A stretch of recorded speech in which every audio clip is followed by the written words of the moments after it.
Korang tengah renovate rumah tapi nak cari kedai yang one stop center, alat dapur lah jawapan dia. Dekat sini memang syurga barang dapur. Ada hood, hob, standing cooker, oven, microwave, dishwasher, semua ada. Nak moden, nak minimalis, semua style ada. Jenama pun bukan biasa-biasa. Rubini, Livinox, Elba, Dilongit, Leban Steel, Rinnai, Robam, Portal, Fujio dan Smart. Semua on display. Masuk bahagian sinki ni bahagian yang paling ramai suka. Ada stainless steel, workstation, ceramic sink, farmhouse, granite sink, semua cantik-cantik. Ramai yang suka honeycomb finishing kan? Brand dekat sini ada banyak. Ada Sorrento, Santovena, Cavaro. Tahan lasak, lawa kalau korang beli ni pakai lama pun masih berkilat macam baru. Type sinki pun banyak. Tiada ada yang spray mode lagi. Next, bilik mandi. Ada cabinet 6-in-1, ada channel estetik, water heater, shower set, heater, jamban, bathtub, semua lengkap. Masuk bahagian ni terus rasa macam masuk hotel 5 bintang. Kalau duduk sini lama-lama, confirm korang boleh lupa yang rumah korang tu belum siap renovate. Bukan setakat tu je, lighting pun kita ada banyak tau.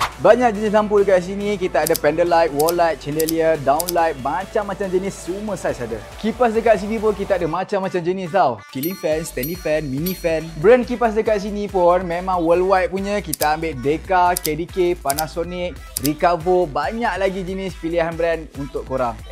Jap. Kipas chandelier pun kita ada tau. Macam puas hati ke tak puas hati, korang boleh pilih desain dekor rumah korang sendiri. Nak rumah lawa? Nak barang-barang yang tahan lama? Datang je Alat Dapur yang berhampiran rumah korang sekarang.